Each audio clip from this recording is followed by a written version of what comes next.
On the first Sunday after Everett Whitlock had been in the ground a little more than 5 weeks, Tessa woke before dawn and lit the oven to bake bread for the family. She did it out of habit. For 7 years, Sunday mornings in the Whitlock house in New Orleans had followed the same rhythm. Tessa kneaded the dough at 4, warmed the butter, and set the plates down the length of the long wooden table. Nobody had ever assigned her the task. She had done it once as a young bride, and over time it became part of what made the house feel like hers. That morning, as she carried out the tray, Tessa counted the plates and saw there were only 7 places set. There was no 8th. She stood still for a second, then took a small plate of her own, laid 2 slices of bread with honey on it, poured a cup of warm milk, and told Bertie to take it out to the back porch, where it was cooler. The 6-year-old laughed, carried the plate with both hands, went outside, and began counting the birds along the fence. The screen door swung shut behind her. Only then did Adelaide Whitlock set down her napkin. Everett's 2 older brothers were already seated with their wives. Meredith, the youngest, sat at the far end. Tessa had barely pulled out her chair when Adelaide spoke, in the calm voice of a woman discussing the weather, saying that this situation could not continue, that this house had belonged to the Whitlock family long before she ever walked into it, and that now Everett was gone, there was no reason for her to remain. Tessa said she only needed a little time, that there were documents to organize, that she had to find somewhere for the child, a few months at most. Adelaide simply lifted 2 fingers off the table. "There is nothing to organize," she said. Then she said the words Tessa would still hear in her sleep years later, that she had married a name, that she had failed to give that name a son to carry it forward, and that the man who had given her that name was lying under the ground. Tessa looked around the table. The eldest brother studied his plate. The second turned his coffee cup slowly by the rim. Neither sister-in-law raised her eyes. Out on the porch, her daughter was still counting birds. 1, 2, 3. And in that moment, Tessa understood that what hurt her was not what Adelaide had just said, but the silence of everyone who said nothing. What Tessa did not know, and would not learn for 5 long years, was that at that very moment, in a drawer less than 3 feet from where she sat, there was an envelope with her name on it. If you want to know what was inside that envelope, stay with me until the end of this story. If it touches something in you, leave a like and share it with someone you think needs to hear it too. And don't forget to subscribe, because every week here we tell the stories of people who were pushed out the door and still found their way home. Tessa rose from the table and said she was going upstairs to gather her things, and no one said another word. The wooden stairs creaked beneath her feet just as they had for the past 7 years. The bedroom still smelled of Everett's soap, that cheap cedar-scented soap he'd bought from the same brand ever since he was 20, and his jacket was still draped over the back of the chair in the corner of the room, exactly where he'd left it on the last morning he was still able to walk on his own. On the nightstand beside his side of the bed, there was still a glass of water Tessa had poured on the night he was admitted to the hospital. No one had touched it. She hadn't either. She pulled the suitcase down from the top of the closet, set it on the bed, and opened it. Then she stood there looking at it for a long while. What troubled her wasn't having to pack, but realizing how little she actually had to pack. A few outfits, her gardening shoes, a folder of papers, her wedding ring, which she'd taken off on the day of the funeral because her hand had grown thinner. Everything that belonged to her in this house fit into less than half a suitcase, even though she'd lived here for nearly a quarter of her life. She reached beneath the stack of blankets at the bottom of the closet and took out an old tin box. It was her mother Opal's box. Inside were a set of tarnished brass measuring cups, a wooden spoon scorched on one side because her mother often left it leaning against the side of the oven, and a thick notebook filled with her small, crowded handwriting. Opal had sold baked goods at the market for 22 years, and everything she'd learned during those 22 years was in that notebook. Which kind of flour held up through summer, which kind spoiled quickly, what people who came to buy food while mourning usually needed, how wedding cakes had to be made. Tessa held the notebook against her chest for a second, before placing it in the suitcase, then folded her clothes over it. When she carried the suitcase downstairs, no one in the dining room stood up except Meredith. Her sister-in-law followed her into the hallway and threw her arms around her, holding her so tightly that Tessa had to switch the hand carrying the suitcase. Meredith whispered into her shoulder that this was wrong, completely wrong, and her voice broke on the last word. Tessa nodded. Then Meredith pulled a wad of money from her pocket and tried to press it into Tessa's hand. Tessa looked down, then gently closed Meredith's fingers around the money and held them that way for a moment. She told her to keep it. Meredith said she wanted to help her. Tessa said she knew, but she should keep it. Because one day, she might need it to walk out through this door on her own 2 feet, on the day she chose, not on the day someone else chose for her. Meredith began to cry. The kind of crying where you try to hold it back and your shoulders keep trembling in little bursts. Out on the back porch, Bertie was waiting with the plate she'd finished eating from. She looked at the suitcase, then at her mother, and asked where they were going. Tessa said they were going to look at a new place to live. Bertie asked whether the new place had a porch. Tessa said she didn't know yet, but if it didn't, they'd find another place. Then the little girl asked whether Grandma was coming with them. Tessa opened her mouth, and no words came out. She took her daughter's hand and said they should go so they wouldn't miss the bus, and that was all she could do with that question. The 2 of them walked through the front gate, and Tessa didn't look back even once. By noon, the city had gone on as though nothing had happened. Somewhere, someone was spraying down a car at a car wash. A church bell rang in the distance. At the bus stop, Tessa set the suitcase down between her feet, while Bertie sat on the edge of the concrete bench and began counting the cars going by. 1, 2, 3, 4, exactly the way she always did, whenever there was something in the air she could sense but couldn't name. And right then, for the first time since Everett's burial, Tessa cried without trying to stop herself. She wasn't crying because she'd lost the house. She wasn't crying because she'd lost a family either. She was crying because she finally understood that Everett had been the only bridge between her and all those people sitting inside that house. And when that bridge was gone, they looked straight through her, as though 7 years of breakfasts, 7 years of birthdays, 7 years of sickness, nights spent at the hospital, ordinary afternoons so uneventful that no one thought them worth remembering. None of it had ever happened. When the bus arrived, she wiped her face and led her daughter aboard. That evening, after Bertie had fallen asleep, Tessa went downstairs, stepped out onto the quiet street corner to avoid waking her daughter, and called a free legal aid hotline she'd found on a flyer posted at the bus stop. The man who answered listened to her for less than 2 minutes before asking a single question: whose name was on the house. Tessa said her mother-in-law's. There was a pause on the other end. Then he answered that if that was the case, she had every right to do what she wanted with the property, and he was honestly sorry. Tessa thanked him and hung up. The entire call lasted less than 3 minutes. She'd asked exactly one question, and she'd received a completely accurate answer. The only problem was that it wasn't the question she needed to ask. The place Tessa and Bertie moved into was a room on the 2nd floor above a laundromat in the Maroney, and the landlord asked her exactly 2 questions: how much she could put down for the deposit and when she could move in, but he didn't ask why a 28-year-old woman had arrived with exactly 1 suitcase and a child, and Tessa was grateful to him for that. For the next 3 months, she took whatever work people were willing to pay her for. She cleaned offices on the night shift in a building near the river, from 10 o'clock at night until 3 in the morning, then went home and slept for 2 hours, took her daughter to school, and by 11 o'clock in the morning, she was back in the kitchen of a diner, washing dishes for the lunch shift. Some days, by the time she finished the last load, her hands were so numb she couldn't even hold the towel. During that period, money was no longer measured in dollars. It was measured in days. She knew how many meals were still left in the cupboard. She knew how many days remained until payday. She knew which routes she could walk instead of taking the bus. And she knew exactly how many extra minutes that walk would cost her. And she walked that way many times. Meredith called twice a week, Wednesdays and Sundays, as regular as a clock. Every time, the girl asked the same question, and every time she heard the same answer: "I'm okay." Tessa didn't tell her about the way she sometimes woke around 3 in the morning with Mrs. Adelaide's voice echoing in her head, clear and calm, using that same tone she used when talking about the weather. And then she'd sit on the edge of the bed until the sky began to brighten, afraid to turn over because she might wake her daughter. She didn't tell her about the time she stood for a long while in front of the meat counter at the grocery store, then walked away without buying anything. "I'm okay," she said, and Meredith, on the other end of the line, always stayed silent for 1 extra beat before saying goodbye, as though the girl knew but didn't want to push her. On Bertie's first day at her new school, Tessa took the afternoon shift off so she could walk her daughter there. That evening, the 2 of them sat down to dinner beside the little hot plate on the table, and Bertie handed her the new notebook.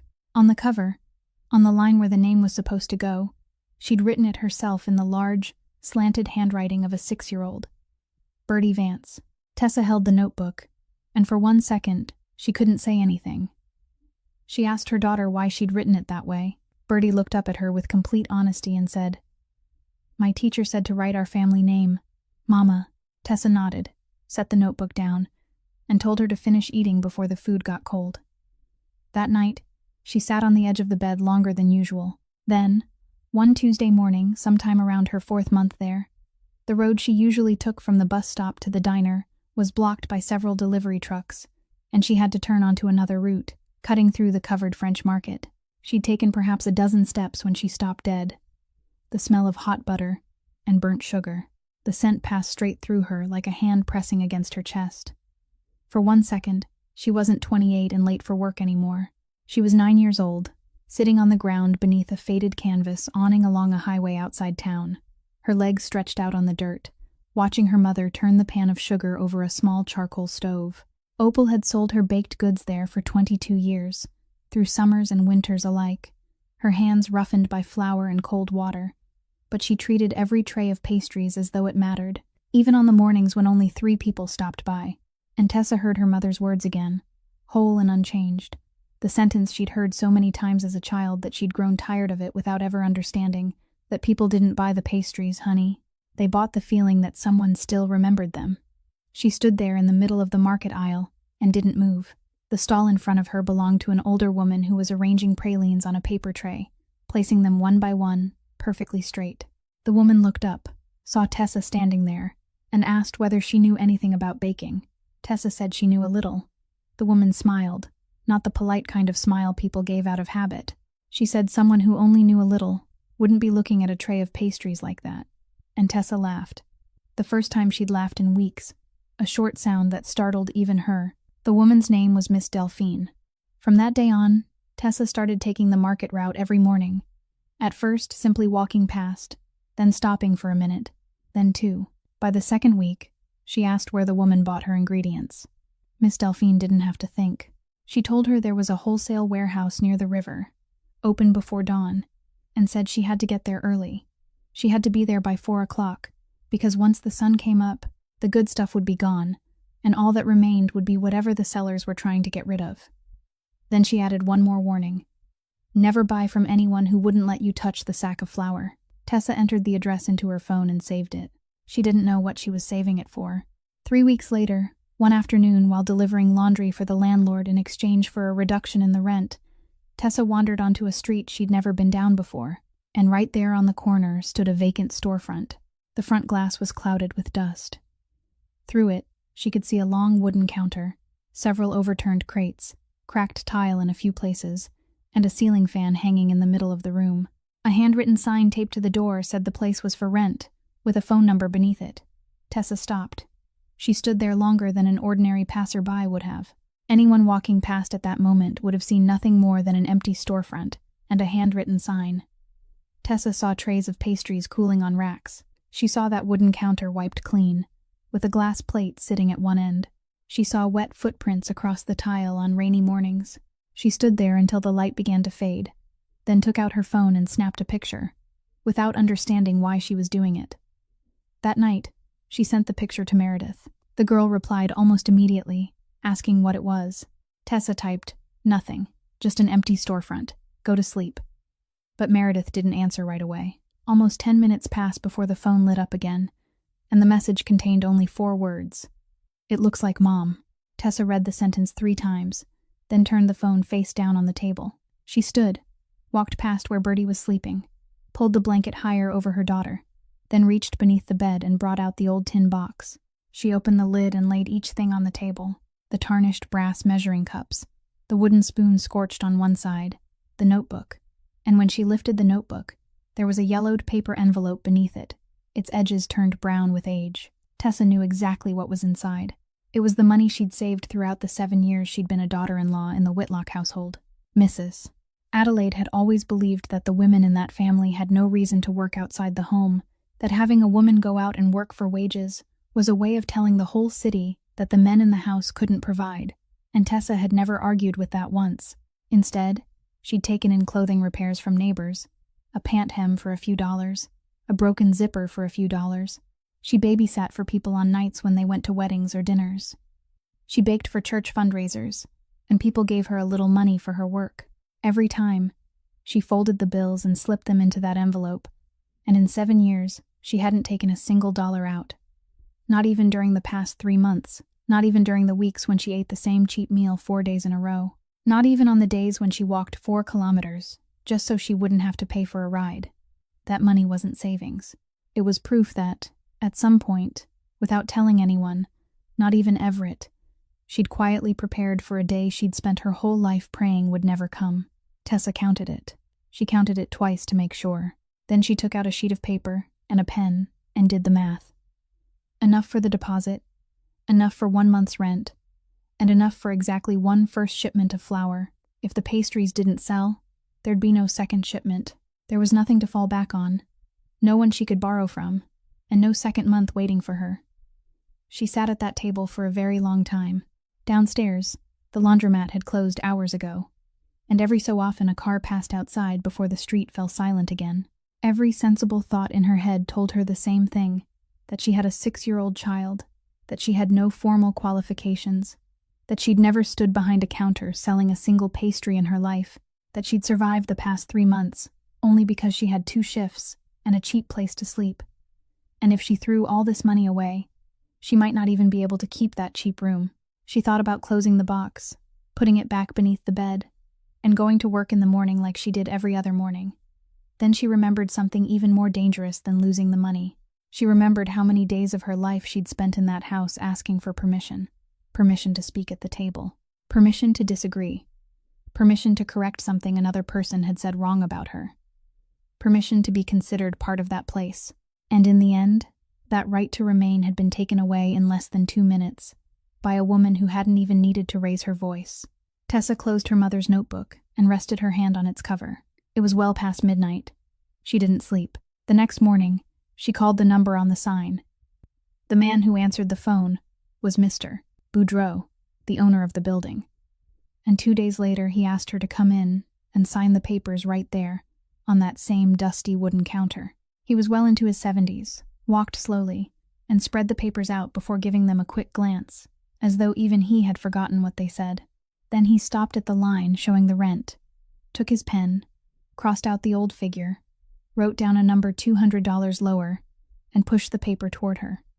Tessa looked at the new number. She hadn't bargained with him even once. She hadn't even signed her name yet, so he didn't know who she was. She asked him why. He only shrugged and said that leaving the place empty wouldn't bring him a single dollar anyway, then told her to sign. Then he asked whether she was sure about the baking. "There aren't many people who come through here," he said. Tessa said she knew. He told her she could lose everything. Tessa looked through the dusty glass at the empty street outside, then turned back to him. She said, "I already lost everything once." Mr. Boudreau looked at her for a moment and didn't ask another question. Then he reached into his coat pocket, pulled out a ring of keys, removed 3 that were so worn their teeth had nearly disappeared, and placed them in the palm of her hand. He said that, in that case, maybe she was harder to scare than this street. The first week nearly ended everything. Tessa woke at 3 in the morning and went to the wholesale warehouse near the river, exactly as Miss Delphine had instructed, but she had no idea the place would be that loud or move that fast. Trucks backed into the loading bays. People pushed carts across the wet concrete. Buyers shouted out prices, and the goods supplies were gone before she even had time to decide. She made nearly every mistake a beginner could make. She bought the most expensive flour simply because the name printed on the bag sounded impressive, when the cheaper flour right beside it was the kind that actually suited the oven she had. She trusted one of the sellers, and came home carrying a case of yeast that was almost expired, something he'd been trying to get rid of. She bought twice as much butter as she needed, because she thought buying in bulk would make it cheaper, forgetting that the shop didn't have a refrigerator yet. When she got back, she discovered that the thermometer attached to the oven door was lying, showing 170 degrees, while the inside had climbed close to 200, and the first 2 batches of pastries came out with their bottoms burned black. By the 3rd day, the extra butter had begun to smell. She waited until it was fully dark before carrying the boxes outside, because she didn't want anyone on the street to see them. Then she went back inside and stood in the unlit kitchen, still holding the burned tray she hadn't yet put down, calculating silently in her head. With the money she had left, at that rate, she could last 3 weeks at most. The easiest choice then was to return the keys to Mr.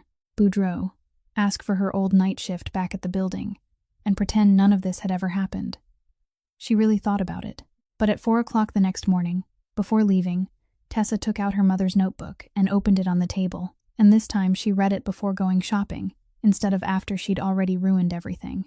Opal's small handwriting was there, written for herself, not for anyone else, and among dozens of lines about temperatures, ratios, and the seasons of the year, there were 2 sentences Tessa read over and over. The first said, "Don't make what's beautiful, make what people finish." The second said, "Never be afraid to throw it away." That morning at the wholesale warehouse, she didn't buy the most expensive thing anymore. She bought ordinary flour, the kind people used every day, and she insisted on having the bag opened so she could touch the flour before paying for it. She was terrible at bargaining. Her voice was quiet, and she stumbled over her words. One flour seller laughed when she named her price, laughed out loud, and told the man beside him that she must have been shopping for the first time in her life. Tessa stood still for a second. Then she said, "Thank you, sir," turned around, and walked straight toward another aisle. She'd gone about 15 steps when she heard him call after her. She turned back. He wasn't laughing anymore. He said, "All right, fine. Come back here." And he sold her the flour for exactly the price she'd offered. Walking back to the shop that morning with 2 sacks of flour over her shoulders, the sky still dark, Tessa understood something that 7 years inside that house in the Garden District had never taught her. A price wasn't a number. It was a conversation, and she had just spoken the first sentence of that conversation. By the 3rd week, Tessa bought a can of white paint and a small brush. And one afternoon after closing, she climbed onto a chair and wrote on the outside of the front glass. She didn't hire anyone to do it. She didn't paint any designs, no border, no picture of a pastry, and she didn't add the words bakery shop or anything underneath. There was only one word, written in her own hand, slightly unsteady at the end. Opal's. When she finished, she climbed down from the chair, crossed the street, and stood there looking at it. She stood for a very long time, long enough that a passerby had to glance at her. Her mother had never owned a shop. Opal had stood beneath a faded canvas, awning along the highway for 22 years, through summers when the heat was so fierce that the sugar in the pan turned soft, and winters when the wind swept in from the fields, and she had to wrap rags around her hands just to hold the trays. That awning had no name. People simply called it the place where she sold pastries near the crossroads. And yet now, on a pane of glass at the corner of this street, her mother's name was there, painted in white. And it would remain there as long as the glass didn't break. Tessa wiped her hands on her apron and crossed back over the street to open the door again. From that day on, a new rhythm took shape, and it became as rigid as a mold. She woke before 4 o'clock. She went to the wholesale warehouse, chose her supplies, bargained, and carried everything home. She kneaded the dough while it was still dark, let it rise, watched the oven, and baked the first batch just as the sky began to lighten. At 7 o'clock, she opened the doors. She wiped the counter, arranged the pastries, and stood there. At noon, she closed for half an hour to pick up her daughter. In the afternoon, she made the second batch. Late at night, she washed the trays, scrubbed the oven, balanced the books, and only then went home. Her hands began to change, the skin at her fingertips cracking from flour and cold water, and there was a long burn along her right forearm from brushing against the oven wall during the first week. She left it uncovered, because a bandage got in the way when she worked. Bertie had a little table of her own in the corner near the window. There was always a cup of warm milk and a notebook on it. After finishing her homework, the girl would turn and look into the glass display case, and somewhere along the way she began giving each kind of pastry her own name. The little round bread sprinkled with sugar on top, she called the moon cake. The square apple pastry, she called the box cake. The thin butter cookies Tessa often made an extra tray of so the 2 of them could eat some for dinner, she called Tuesday cakes, because Tessa usually made them on Tuesdays. At first, Tessa only laughed, but by the end of the month, the girl knew the entire display case by heart, and one day, a customer asked what the yellowish pastry in the corner was called, and Bertie hadn't remembered its real name yet, so she simply answered, "Sun cakes," and the woman bought 2. Tessa turned away to hide her smile. But after the smile faded, everything was still the same. That street was still as quiet as Mr. Boudreau had warned her it would be. Some mornings she opened the doors at 7 and didn't see her first customer until nearly 10, and that person would buy 1 loaf of bread and leave. Some afternoons she stood behind the counter looking outside and counted exactly 4 people passing by in an entire hour. At night, after she'd finished mopping the floor, she sat down on the little stool behind the counter, opened the account book, and wrote. The left column held the cost of flour, butter, eggs, electricity, and rent. The right column held the money she'd made. She added, then subtracted. Then she drew a line beneath everything and wrote the final number. That number, week after week, was still on the wrong side. She didn't tell Meredith. She didn't tell Miss Delphine either. She simply closed the book, turned off the lights, locked the 3 locks with the 3 worn-out keys, then took her daughter's hand and walked home, and on the way Bertie told her what had happened at school that day. Every night was like that. And somewhere else in the city, there was a man who had just lost his mother, and he didn't yet know that a few months later, he would stop his car in front of a pane of glass, bearing this single handwritten word.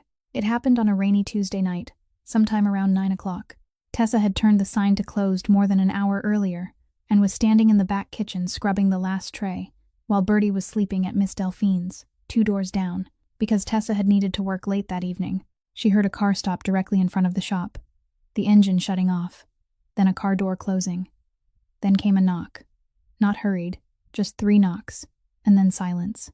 Tessa dried her hands, walked out, and through the glass she saw a man standing in the rain without any cover. Behind him was a black car parked tight against the curb, and there appeared to be someone else sitting behind the wheel, but that person didn't get out. She opened the door. He stepped inside alone and didn't take off his coat. He stood about 2 steps from the counter, water dripping from his shoulders onto the tile floor, and asked whether she took special orders. Tessa said the shop was closed. He said, "I know." Then he told her he needed something for the next day. It was the anniversary of his mother's death. Tessa looked at the clock on the wall, then back at him, and told him to go ahead and tell her what kind he needed. That was when things became difficult. He described it badly. He said almond cake. Then he said there was lemon. Then he stopped and said it was yellow. Tessa asked whether it was a deep yellow or a pale yellow. He said, "I don't know." She asked whether there was anything on top, whether there was filling in the middle, whether it was baked in a round pan or a loaf pan. He said he didn't remember. He only remembered that when it was cut open, it was yellow, and it smelled of lemon. He said it in the voice of a man who wasn't accustomed to not knowing something, and Tessa realized he was angry with himself, not with her. She stood still for a moment. Then she set the spatula in her hand down on the counter and asked him a completely different question. She asked what kind of woman his mother had been. He looked up, and he couldn't answer right away. The entire shop became so quiet that she could hear the rain striking the metal roof in the back, and the glass display case humming softly. He hadn't expected that question at all, and Tessa understood that through that whole evening, perhaps through that entire week, no one had asked him anything like it. Only then, as he stood there in silence, did Tessa really look at him. He was perhaps 34 or 35, tall, with very short black hair and a thin scar running through his left eyebrow, old enough that it had already faded pale. He wore a ring on the little finger of his right hand, and while he stood in silence, he turned it, then turned it again, steadily, perhaps without even realizing he was doing it. Then he began to speak. He said his mother used to talk to the oven. He was serious, he said. She would stand there and scold it like she was scolding a person, telling it that it was acting up again that day, telling it to behave itself.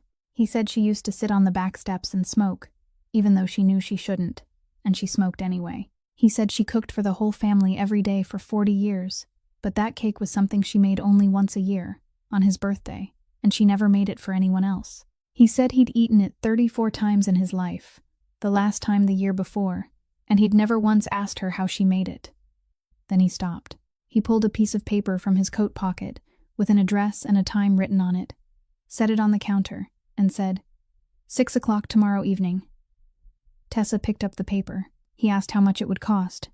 She said, "Tomorrow." He looked at her for a second, then nodded, turned, and walked out. The car started and disappeared into the rain. Tessa locked the door again, leaned against it for a moment, then went back into the kitchen. She didn't sleep that night. She took out her mother's notebook, opened to the section on almond pastries, and read from the beginning. By 3 in the morning, she had baked the first test batch and thrown it away. At 4, she baked the second. She tasted it, and she knew it still wasn't right. but she didn't know what was wrong, because she had never tasted the cake that man remembered. At 6 in the morning, it was still dark and the rain had stopped. The black car returned. Tessa was already standing behind the counter with a plate and a slice of cake cut from the second batch. She heard the car door. Then he walked in, and this time she spoke before he could ask anything. She told him she needed him to taste it. He looked at the plate, seeming not to understand why he had to try it. But he didn't ask. He picked up the fork and took a bite. Then he began chewing more slowly. Then he set the fork down on the edge of the plate and sat there in silence. Tessa didn't rush him. She stood behind the counter and waited. Finally, he said it was very good. She looked at his face, at the way he set the fork down without taking a second bite, and she said, "But it isn't right, is it?" He looked up. There was a very long silence after that, so long that Tessa could hear the display case humming and a truck passing outside on the street. Then he said, "The edge." Tessa asked, "What about the edge?" He said his mother always let it get a little scorched. The rim around the pan, darker than the middle, almost black where it met the side of the pan. Then he continued, and his voice changed, becoming slower, as though he were speaking while seeing it all again. He said that when he was little, he thought she was absent-minded. He thought she forgot. She would often leave the cake in the oven and go sit on the back steps to smoke. And once he ran outside and called, "Mama, it's burning," and she didn't get up right away. She only looked at him, smiled, and said, "A little scorch is how you know it's homemade. If it's too smooth and perfect, you can buy that at a store." He said it took him many years to understand that she'd done it on purpose. When he finished speaking, he fell silent. Tessa picked up the plate and asked what time he needed it. He said 6 in the evening. She looked at the clock. Then she said, "Then I still have time." All day long she kept the shop open as usual, still selling bread to 2 or 3 regular customers, still picking up Bertie at noon. But her mind was on the pan. She started over from the beginning. She reduced the sweetness a little because yesterday's cake had been too sweet compared with what he had described. She squeezed in more lemon, and she grated the peel into the batter, instead of using only the juice. Then, at the final stage, she did the one thing everything she'd learned in baking told her not to do. She left the pan in the oven 4 minutes longer than necessary, and she stood right there watching through the oven door, watching the rim around the edge grow darker, darker, until it was almost black where it touched the side of the pan, and only then did she take it out. At 6 that evening, the black car stopped in front of the shop. Tessa placed the cake box on the counter. He didn't carry it out to the car. He opened the box right there, standing in front of the counter, and looked down. The darkened edge was there. He didn't say anything. He didn't say anything for so long that Tessa began to wonder whether she'd ruined it. Then she saw him swallow, and the hand with the ring on the little finger came down on the edge of the counter and pressed against it. Finally, he closed the box, pulled a thick wad of cash from his coat pocket, and placed it on the counter. Tessa looked at the money. Then she pulled it toward herself, counted out $42, and pushed everything else back toward him. He looked at the money she'd returned, then looked at her. She told him he was paying for one cake, and this cake cost $42. He rested his hand on the money, but didn't pick it up. Then, in a very calm voice, he asked whether she knew who he was. Tessa straightened behind the counter. She'd heard that voice once before, the voice of someone accustomed to saying one sentence and having everything rearranged to suit him. And the last time she'd heard it, she'd sat silently at a long dining table, unable to say anything. This time, she spoke. She said no. Then she added, "Do you want me to know?" He looked at her for another second. Then he picked up the cake box with both hands, carefully, the way someone carries something fragile enough to spill, and walked out. The money remained exactly where it was on the counter. He didn't take it with him. The following week, the shop doorbell rang more times than it had in the previous 2 months combined. The first was a middle-aged woman who came in at 9 in the morning and said she needed exactly the cake that had been served at Mr. Ferraro's house on the anniversary of his mother's death. The second came at noon that day. The third was a man who arrived Thursday afternoon, stood in the doorway looking around, and said someone at the memorial had told him to come here. By the end of the week, Tessa understood what had happened. There had been 60 people sitting inside his house that day.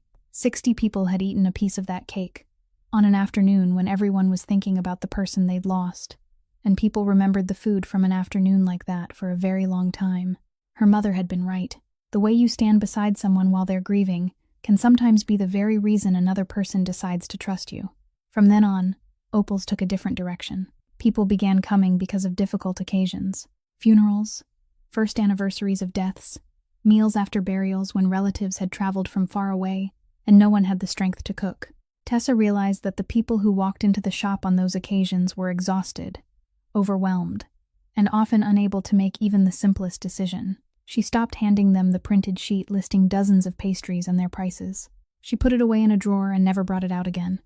Instead, she asked only one question. What kind of person was he or she? Some people answered immediately. Some had to sit on the little stool for a while before they could speak. One old man said his wife hated sweets, and Tessa made him a batch of savory cheese bread, and the old man cried right there at the counter. That question told her more than any color chart or printed sheet ever could. By the 9th month, she couldn't manage everything alone anymore. She hired Josie Trahan, 19 years old, living 4 blocks away, needing steady work and talking constantly without taking a breath.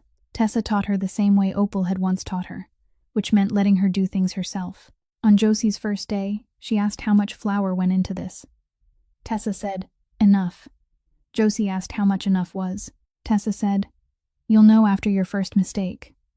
Josie rolled her eyes and said Tessa was a terrible teacher. Tessa told her she'd remember. And she did. As for the other man, he came back the following Thursday, and then the Thursday after that. He sat at the little table near the window, ordered a cup of black coffee, and whatever was left at the end of the day, paid, stayed for about 40 minutes, and left. He didn't talk much. Some days he simply sat there looking out at the street. It was Mrs. Landry from the grocery store on the corner who finally told Tessa, in the voice of someone who assumed everyone had known for years. She said his name was Rafael Ferraro, then added a few more things before stopping and saying, "That's enough. You can figure out the rest yourself." Tessa carried 2 loaves of bread back to the shop and didn't say anything to anyone for the rest of that afternoon. That Thursday, she set the cup of coffee down in front of him, and instead of turning away, she stayed there and asked him directly. He listened to everything she said. He didn't confirm it. He didn't deny a single thing either. He only looked at her and asked whether she was asking because she wanted him to leave, or because she wanted to know where she stood. Tessa thought for a moment. Then she said the second one. Then she continued, speaking clearly, telling him that if he wanted to sit at that table, there were 3 conditions. First, when he came in, he paid like everyone else, not 1 penny more, and she wouldn't accept the extra money. Second, he was never to send anyone to help her. Not with money, not in any other way, because she hadn't asked, and she wouldn't ask. Third, his business was not to enter these 4 walls, not to be discussed here, and no appointments were to be made here. When she finished, her heart was beating hard, but she didn't look away. Rafe Ferraro listened to all 3 conditions. He didn't nod. He made no promises. He only thanked her for the coffee, finished it, left the money on the table, and walked out. But for the next 2 years, every Thursday, he came, and he never broke a single one of those 3 conditions.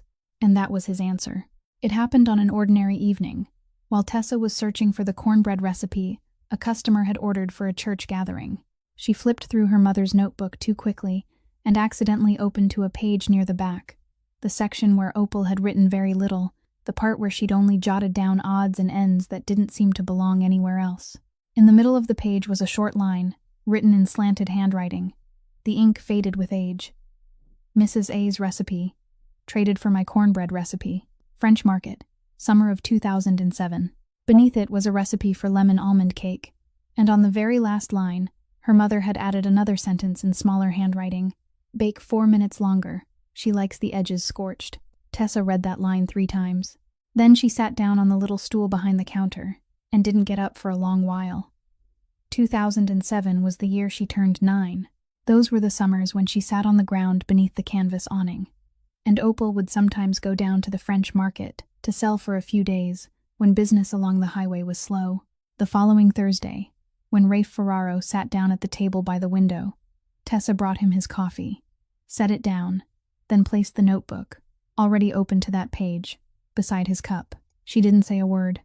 She only stepped back. He glanced down, intending to give it a passing look, but then he set the coffee cup in his hand down on the table, and it touched the wood a little harder than necessary. He sat there in silence for a long time, his eyes still fixed on the page.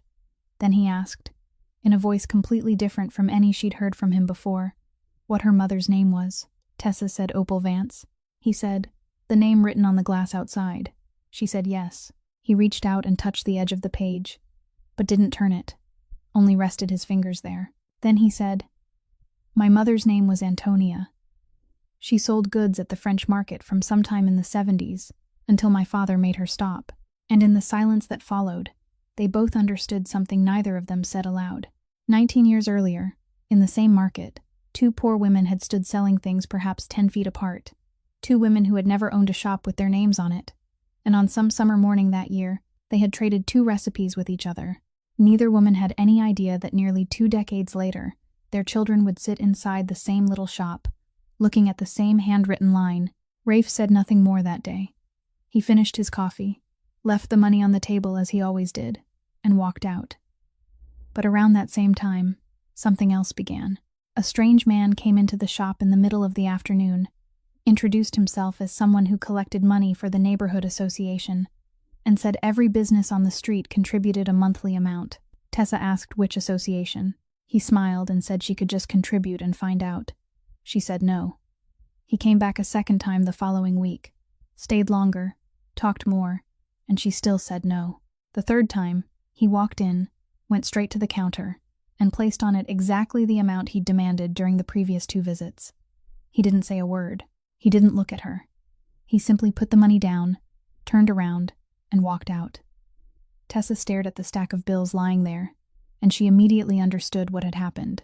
That Thursday, she didn't bring Rafe his coffee. She walked straight to the table by the window and said, "What did you do?" Rafe said, "I didn't do anything." She said he knew what she was talking about. He said the man wasn't allowed to come here.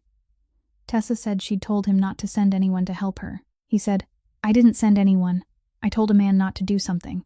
That's all." Tessa heard those words, and in her mind she saw a Sunday morning, a long wooden table, and a woman speaking in a calm voice, saying that this couldn't continue any longer. She said it out loud. She told him he'd just done exactly what her mother-in-law had once done. He'd decided for her. He hadn't asked her. He'd simply rearranged her life and assumed she should be grateful. Rafe Ferraro sat in silence.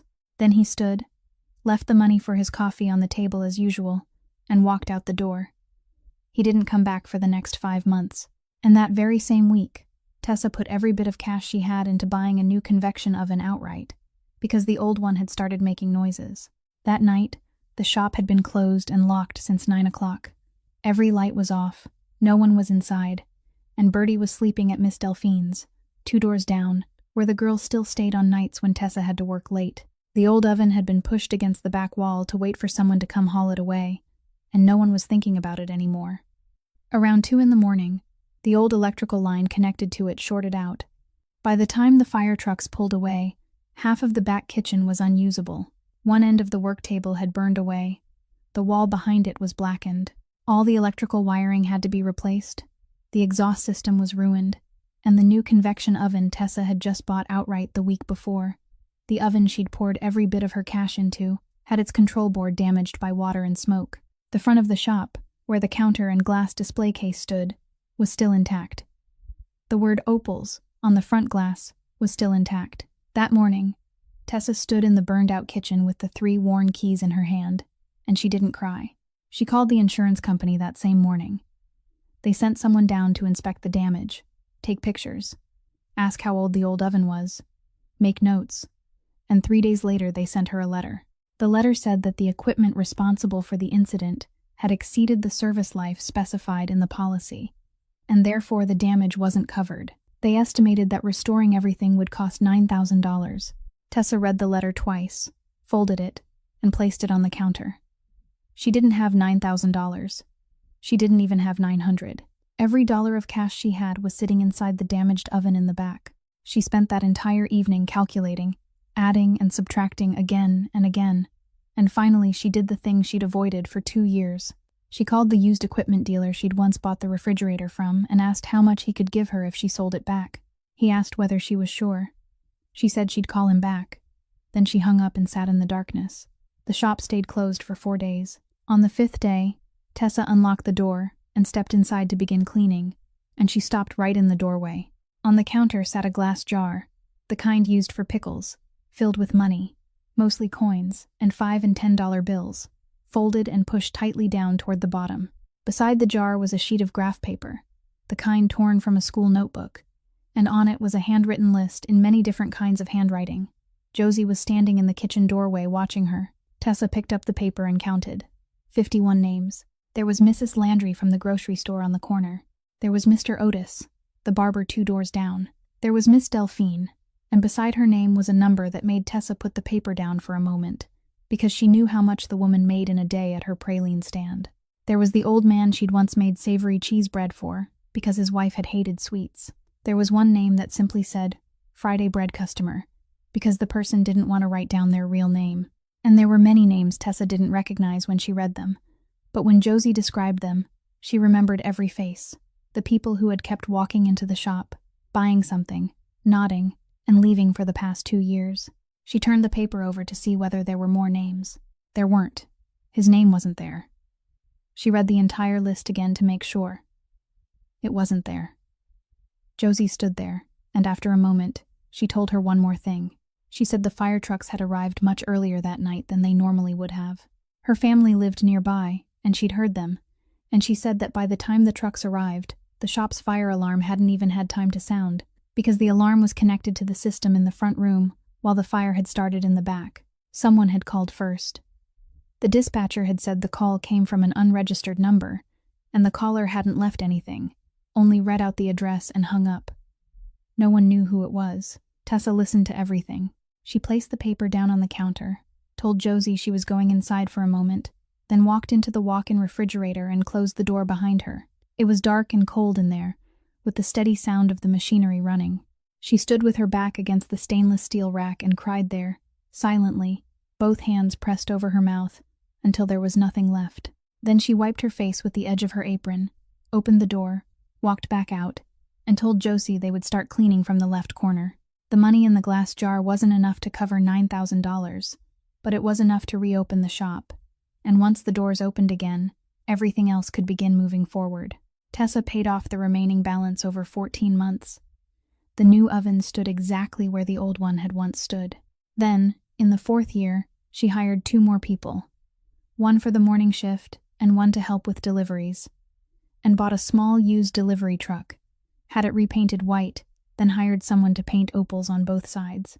She rebuilt the counter, replaced the shelving, and repainted the back wall. But she kept the tile floor exactly as it was, cracks and all. Some things deserved to stay, and one day, while she was weighing flour near noon, Tessa suddenly realized something that made her hands stop.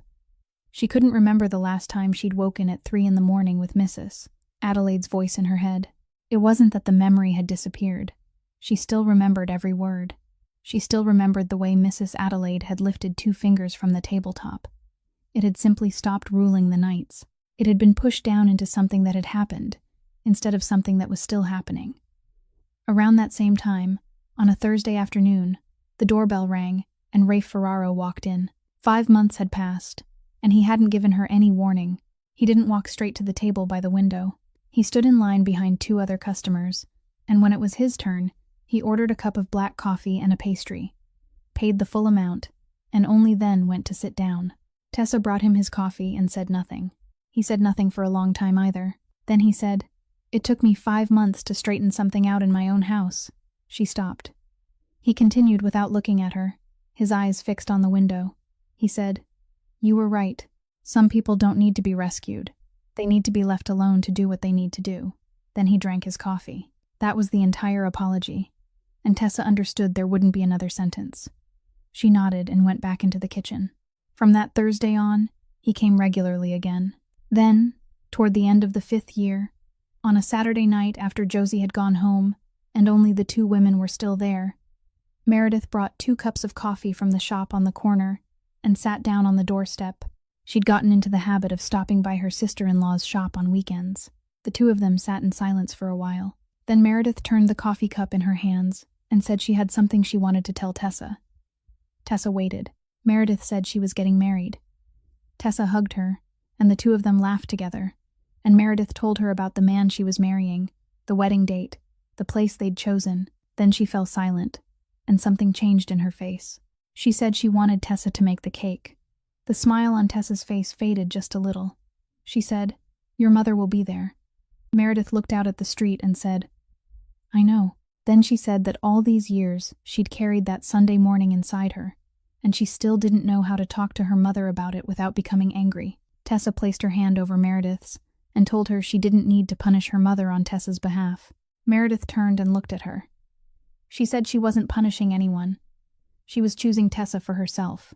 Then her eyes reddened, and she said she wanted Tessa's cake at her wedding, because that day, when the whole family had sat there in silence, Tessa was the only person she'd wanted to walk out the door with. Tessa looked through the glass into the shop, at the handwritten name she'd painted, reversed from where she stood, then nodded and said, "I'll make it."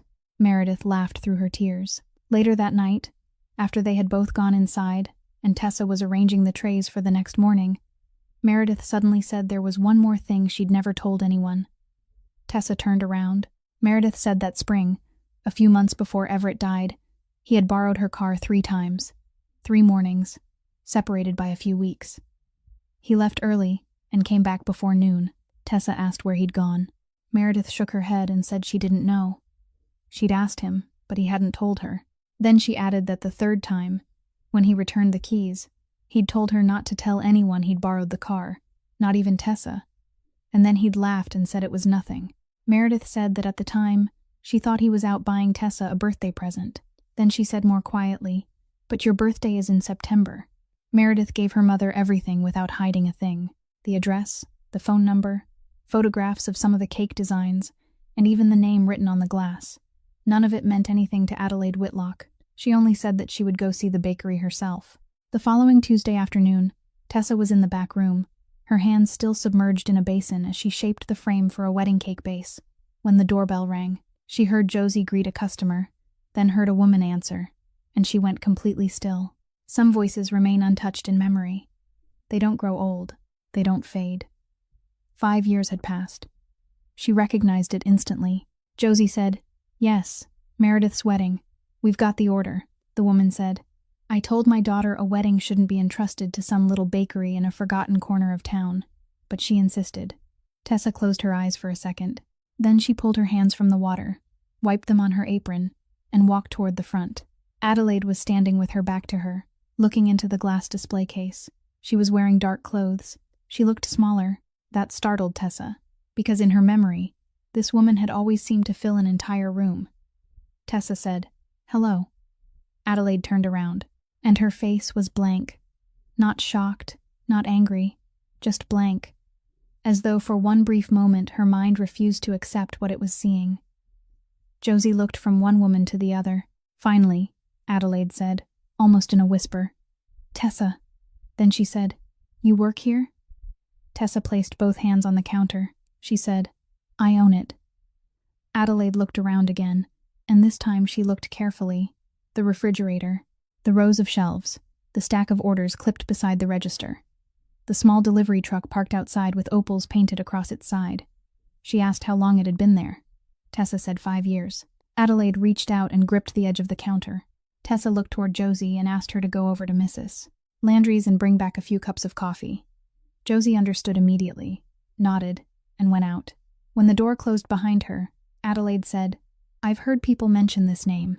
At church, people have talked about ordering funeral cakes from Opal's.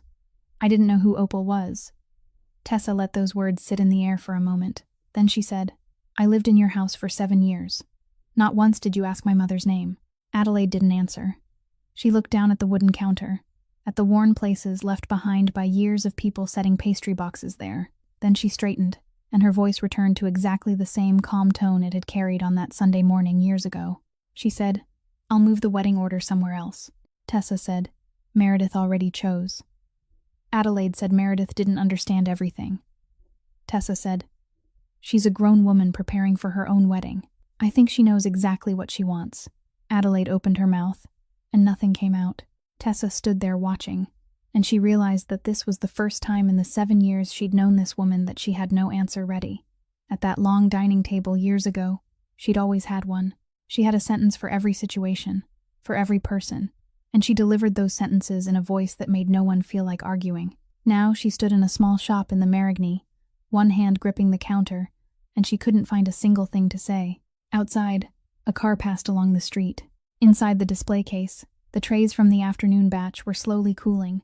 Tessa looked at the woman who had thrown her out of that house 5 years earlier, and she didn't feel the anger she'd imagined so many nights she would feel. She only saw a woman nearing 70, standing with one hand against a wooden counter in a bakery she'd never wanted to enter. Then Tessa asked her a very simple question, the same question she would have asked anyone who stood that long in front of her counter. She asked, "Would you like some water?" That question, so simple it was almost meaningless, brought something inside her crashing down. Adelaide stood still for a second, then pulled the little stool beside the counter toward her and sat down, placing her handbag on her knees and holding it with both hands. Tessa poured a glass of water and pushed it toward her. Adelaide took it but didn't drink. Then she said, "I know you didn't ask for the house." Tessa didn't answer. She said the house could never have belonged to her. The lawyer had explained that to her before that Sunday morning. Tessa said, "I know." Adelaide looked up, and she said, "No, you don't understand. I knew that before I told you to leave." Tessa felt her chest tighten. She asked, "Then why did you do it?" Adelaide looked down at the glass of water in her hands. Then she said, "My son died." The words fell almost softly. She said her son died in the hospital while she stood 3 feet away and couldn't do anything. Her hands began to tremble, truly tremble, and she tightened her grip on the glass to keep it steady. She said, "For 40 years, I decided everything in that house. What we ate on holidays, how the money was spent, who sat where, which child married whom. Whenever something became a problem, I knew who to call to make it disappear. For 40 years, there wasn't a thing I couldn't fix. Then suddenly there was one thing I couldn't fix. I stood there and watched, and I couldn't do anything." She swallowed. Then she said, 5 weeks later, on Sunday morning, I went downstairs and saw you baking. You were warming the butter. You were setting the plates on the table like you did every Sunday, as though life could simply keep going." Tessa heard those words and heard the hum of the refrigerator behind her. She said, "So you punished me because I was still alive?" Adelaide closed her eyes. She said, "Yes." There was no excuse after it, and that was precisely why the admission carried so much weight. She said, "I needed someone to blame, and in that entire dining room that day, I chose the person least able to fight back." Then she was silent for a long time. Tessa thought that was the end, but Adelaide set the glass of water down on the counter and said there was one more thing, something she'd never told anyone. She said her father had owned a trucking company. He had 2 children, her and her younger brother. She was the older one. She'd kept his books since she was 16. She knew every customer, every shipment. Her brother had never gone into the office more than 3 times a year. When their father died, he left everything to him. Not because he was better at it, only because he was the son. There was one line in the will written for her, telling her that her husband would take care of her. Adelaide said it in a flat voice, as though she were reading from a piece of paper she'd memorized long ago. Then she said, "From that day on, I spent my whole life proving that I had value in the only way people in my family were willing to measure a woman's worth. I had 3 sons, Preston, Hollis, and Everett. I raised them, I married them off, I preserved that family name for them. I believed that was the accomplishment of my life." She looked up at Tessa, and then she said the sentence Tessa would remember for a very long time. She said, "Every time I look at your daughter, I see proof that the rule I spent my entire life serving was never real. That girl lacks nothing. She's smart, she's healthy, she's Everett's child. She lacks nothing at all, and if she lacks nothing, then what was the meaning of my 40 years?" She placed both hands on top of her handbag. Then she said, "For all those 6 years she lived under my roof, I never called her by her name once." Tessa stood behind the counter without speaking. Outside, there was the sound of Josie's footsteps returning with the cups of coffee. Then the footsteps stopped at the door and didn't come any closer. Adelaide opened her handbag and took out an envelope. She placed it on the counter and pushed it toward Tessa. Tessa didn't touch it. Adelaide said it was her own money. Not Whitlock family money, not Preston's or Hollis's, but money she'd saved from the days when she was still keeping the books for her father. Money she'd held on to all these years. She said she wanted Tessa to take it for the girl. Tessa still didn't touch it. Then Adelaide said there was one more thing. She said Everett's room was still exactly as it had been. Untouched. His belongings were still there. That house had more rooms than she needed. She looked up and said, "Go home." Tessa asked what she meant. Adelaide said, "I'm not asking you to take care of me. I don't need anyone to take care of me. I'm telling you to go home." Just then, the doorbell rang. Meredith walked in, still holding her car keys, and stopped short when she saw her mother sitting on the stool and the envelope lying on the counter. She stood there for exactly 2 seconds. Then she walked straight past her mother, went around behind the counter, and stood beside Tessa. Adelaide looked at where her daughter had chosen to stand. No one said anything, and no explanation was needed. Tessa placed one hand on the edge of the counter. Then she said, "Do you know what time I wake up?" Adelaide blinked. She said, "What?" Tessa said, 3:40, almost every morning. She spoke in an ordinary voice, neither louder nor softer. She said, "I drive out to the warehouse near the river. I carry the sacks of flour down. I let the dough rise. I watch the oven. At 7, I open the doors. At noon, I close for half an hour to pick up my daughter. In the afternoon, I make the second batch. At night, I scrub the trays, scrub the oven, do the books, and only then do I go home." She lifted both forearms. There were several scars there. One long faded mark on her right forearm, and several shorter ones along the inside of her wrist. She said, "That first winter, the skin on my fingers cracked from the cold water and the flour. During the first week, I threw away so many pastries I felt sick. One night I stood in the dark kitchen and calculated that I had 3 weeks left before I was out of options." She lowered her hands. Then she said, "I'm not telling you these things because I want your pity. I'm telling you because you just offered me a bedroom." She looked around the shop, at the glass display case, at the stack of orders clipped beside the register, at the small delivery truck parked outside. Then she said, "I know what to do with a bedroom that I no longer remember how to live in." Meredith raised a hand to her mouth. Tessa pulled the envelope closer. She said, "This is different." Adelaide looked up. Tessa said, "Everett was that girl's father. If you want to give your granddaughter something, that's between you and her, and I won't stand in the middle, so I'll take it." Adelaide let out a breath. Then Tessa said, "But it doesn't buy forgiveness. It doesn't buy a relationship. It doesn't undo that Sunday morning." Adelaide lowered her eyes and said, "I know." Tessa tapped the envelope lightly with her finger and said, "This is simply putting something where it should have been a long time ago." Then she pushed the other offer back across the counter. She said, "The house is yours." Adelaide said, "It could be yours too." Tessa shook her head, and her voice softened. She said, "That morning, you told me something that was true, even though you never meant it to be. You told me I didn't belong in that house." She looked toward the front, at the name she'd painted by hand, reversed from where she stood on the other side of the glass. She said, "You were right." Adelaide remained silent for a very long time. Then she said, "I'm sorry." Tessa nodded. Adelaide said, "I threw you out 5 weeks after you buried your husband. I did it in front of everyone. I knew you hadn't done anything wrong." Her breathing faltered.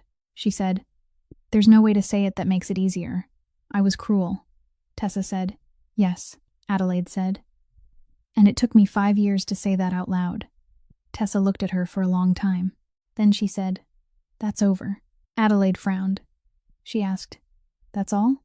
Tessa shook her head and gave a tired smile. She said, "No, it cost me 5 years." She looked down at the counter. "But it's over." Meredith came around the counter, and very slowly, she placed her hand on her mother's shoulder. Adelaide stiffened. It was the first affectionate touch between mother and daughter in many years.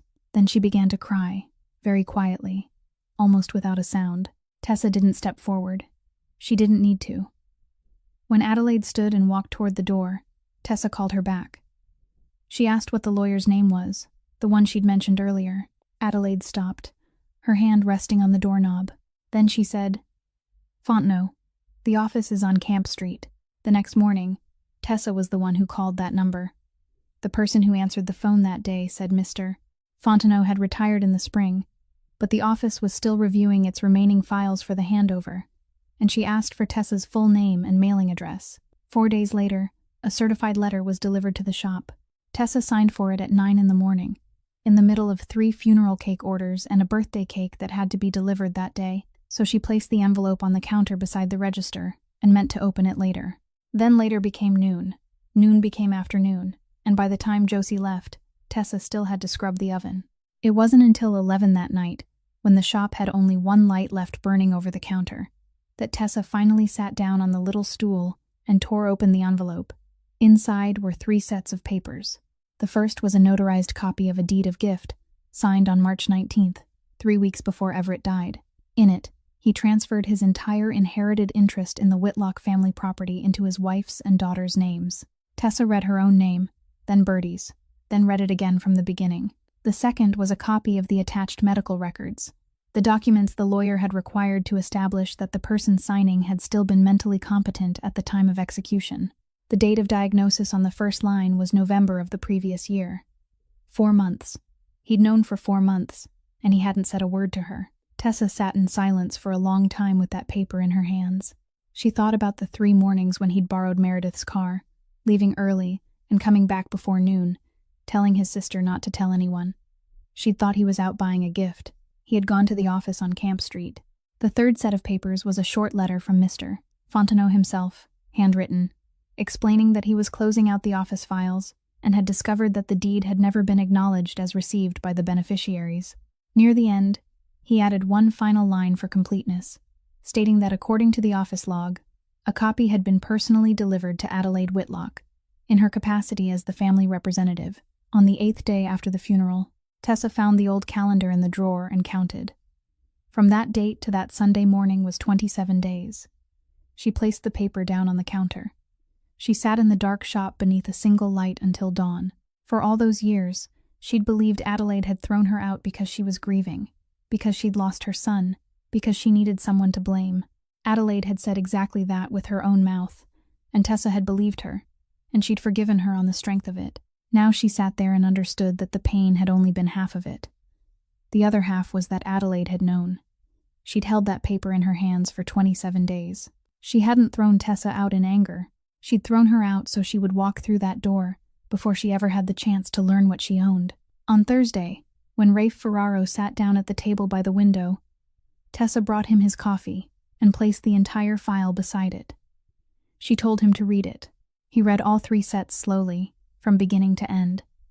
Then he folded them, placed them on the table, and smoothed the edge of the papers with his thumb. He didn't ask what she intended to do. He didn't say a single word about the other woman. He asked only one question. Do you want this finished this week, or do you want it done properly? The silence that followed was longer than any silence that had ever existed between them. Tessa looked at him, and she understood exactly what he was offering. And she also understood that he could make it happen, that it would be finished, and that it would be finished quickly. She stood there, still holding the empty tray. Then she said, "Do you know what I've lost to have this shop?" He didn't answer. She said, "I lost the right to let other people decide for me. I spent 7 years sitting at a long table without being allowed to speak, then another 5 years rebuilding that right from the ground up." She set the tray down. "I'm not selling it back to you." Rafe Ferraro looked at her. Then he nodded once, very slowly. He pulled a slip of paper from his coat pocket, wrote down a name and a phone number, and pushed it toward her. He said, "She's good, and she doesn't owe me anything. Just ask her directly." Then he finished his coffee, left the money on the table exactly as he always did, and stood. When he reached the door, he turned back and said, "My car's outside. Her office is across the river." The next morning, he drove Tessa there, and the entire ride, he didn't ask her a single question about what was in those papers. The lawyer read everything in 40 minutes, then said the situation was clear, and asked Tessa where she wanted to go from there. Tessa said she didn't know yet, that she needed to speak with Adelaide first. 3 days later, she drove the small delivery truck with opals, painted on the side, into the garden district, parked several houses away from the gate, and walked the rest of the way. It had been 5 years since she'd come back. The same gate, the same screen door, the same sound of the spring snapping it back into place. She rang the bell. Adelaide came to the door, saw her, then looked down at the file tucked beneath her arm. She didn't ask what it was.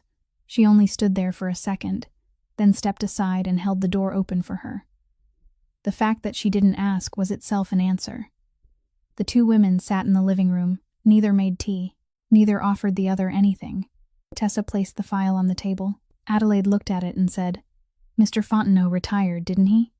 Tessa said yes. Then Adelaide said, "I've been waiting for this for 5 years.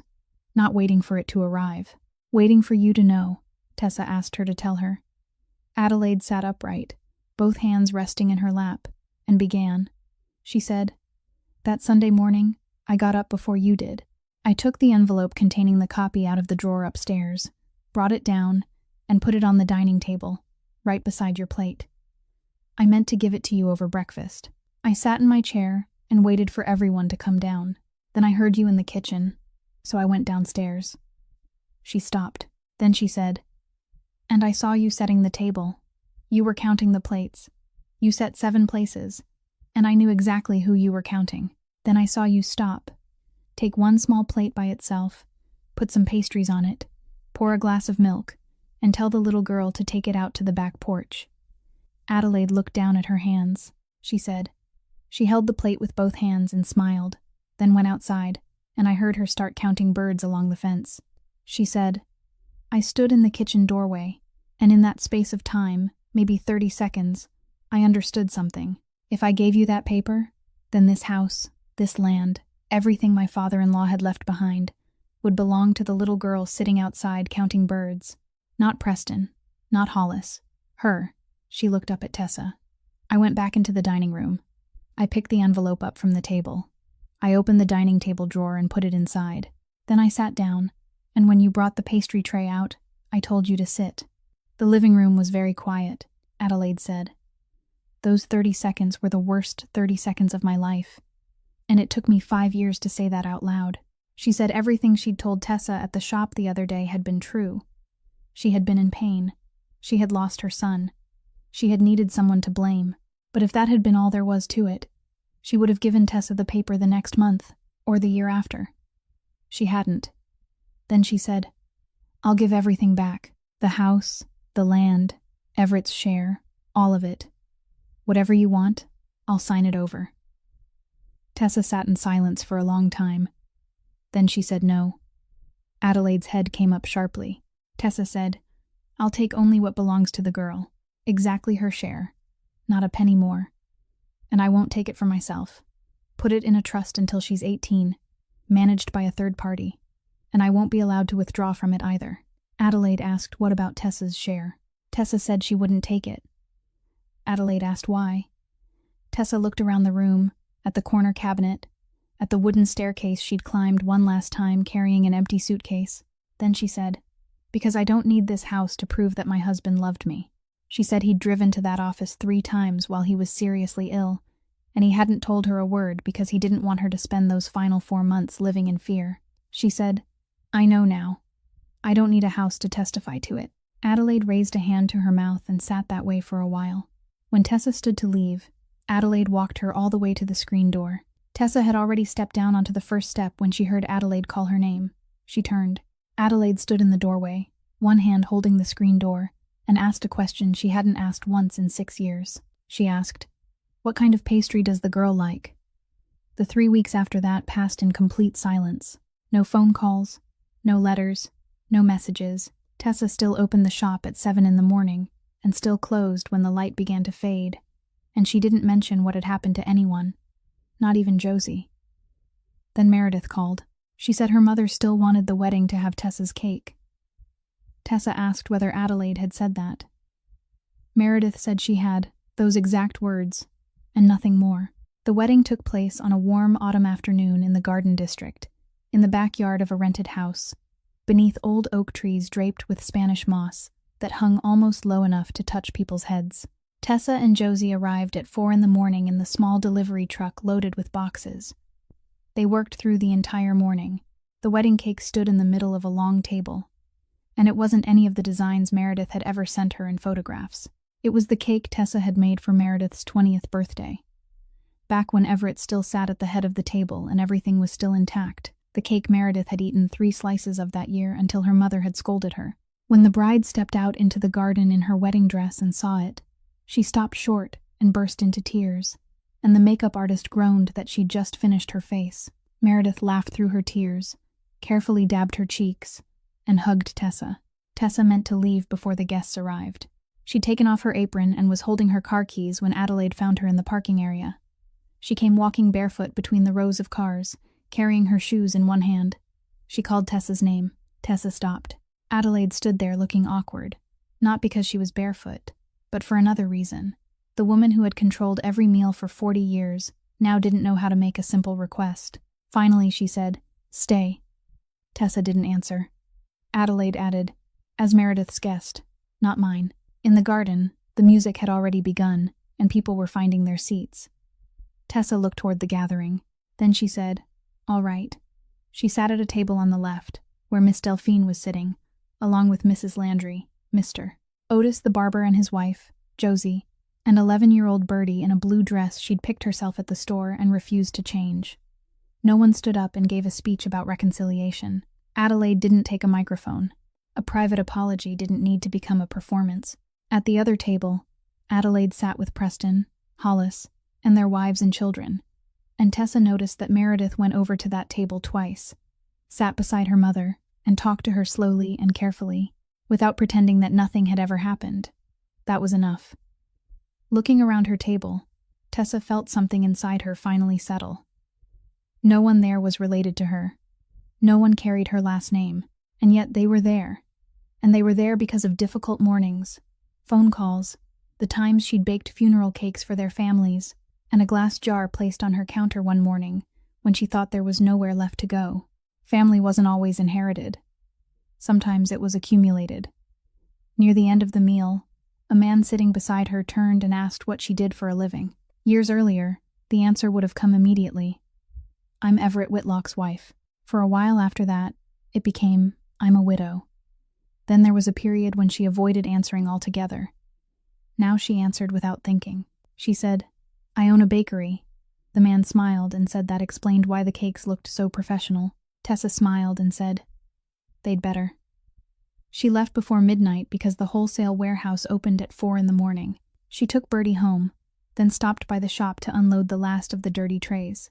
When she parked, Rafe Ferraro was sitting on the front step, with 2 cups of coffee beside him. He handed one to her. He asked how the wedding had gone. Tessa sat down on the step and told him, telling him how Meredith had cried and ruined her makeup, how Bertie had fought to get a second slice, and he listened the way an ordinary man listens when a friend tells him about a wedding. Then he set his cup down and pulled a small paper card from inside his coat. It had yellowed with age, and the edges were worn. He handed it to her. On it was a handwritten recipe, in slanted writing, Italian mixed with English, for almond cake with lemon peel. He said his mother had never written anything down. She used to say that once something was written down, people could take it away. This was the only time. She wrote it for him when he was 12, the day he asked her how she made it. Tessa held the card with both hands. She asked whether he was sure. He said it belonged where someone would actually use it. Tessa unlocked the door, went inside, and took her mother's tin box from the cabinet beneath the counter. She opened the lid, placed Antonia's card beside Opal's notebook, and closed the box again. In the winter of the 8th year, Mr. Boudreau became seriously ill and sent word for Tessa to come see him. He was lying in bed in the little house a few blocks from the shop, and he said there was something he'd kept for a long time that he wasn't going to keep any longer. He told her that in March of that year, nearly 4 months before the day Tessa called the number on the sign, a young man had come asking to rent that exact storefront. He'd looked everything over, asked about the oven, asked about the electrical wiring, then put down a deposit that very day and asked Mr. Boudreau to hold the place for him. He said he'd come back to sign, then he never came back. Mr. Boudreau said he'd called twice, but no one answered, and after that he stopped. But he'd promised to hold the place, so he held it. For 4 months, he didn't rent it to anyone else, and he didn't even know what he was waiting for. He looked at Tessa and said that when she called, he was still keeping that man's deposit in his desk drawer. Tessa asked whether he remembered anything the man had said. The old man thought for a moment, then said the young man had told him he was going to open the shop for his wife. She sat beside his bed for a long time after hearing that, and she understood that the $200 Mr. Boudreau had crossed out on the lease the day she signed had never been a random act of kindness. The following spring, Miss Delphine died. Tessa handled all the food for the funeral, 3 days in a row, and didn't take a single dollar. Josie watched her doing the books and asked whether she still did things like that, reminding her that they were a real business now. Tessa said she knew. Adelaide changed very little. People rarely change in the clean, complete way stories like to pretend they do. She was still difficult. She still arrived half an hour early and waited with a look of quiet disapproval. She still rearranged the way other people set their knives and forks on the table. But she began apologizing sooner, and she began asking before making decisions for someone else. And for a woman who had lived 70 years by a different rule, that was a very long journey. Then, one Sunday at Meredith's house, while everyone was sitting down at the table, Adelaide said across the meal, "Bertie, would you hand me that plate?" That was all. No one stopped eating. Bertie handed the plate over and said, "Yes, ma'am." It was the first time Adelaide had ever called the girl by her name in 14 years. Tessa asked to step out onto the porch for a moment, and she stood there until she could breathe normally again. A few months later, Adelaide brought an old box of Everett's photographs to the shop. The two women made coffee and sat together looking through them.